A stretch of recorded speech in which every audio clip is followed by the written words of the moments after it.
presented by Magahia Music.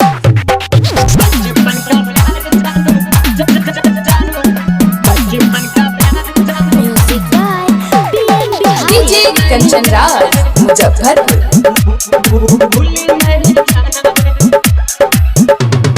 मेरे साथ रहती थी मेरे साथ रहना रे,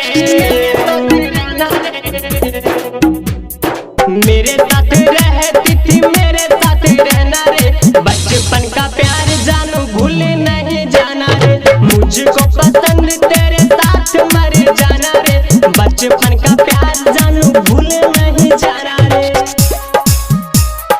बचपन का प्यार जानू बचपन का प्यार DJ कंचन राज मुजफ्फरपुर।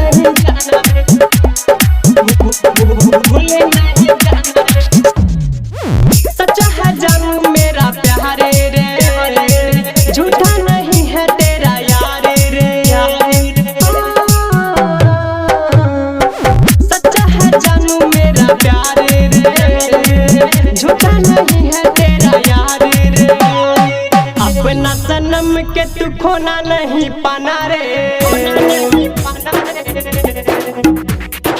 अपना सनम के तू खोना नहीं पाना रे, बचपन का प्यार जानू भूल नहीं जाना रे, मेरे साथ रहती थी मेरे साथ रहना रे, बचपन का प्यार जानू भूल नहीं जाना रे,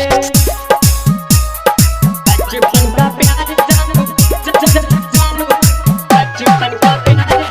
DJ कंचन राज मुजफ्फरपुर। भूल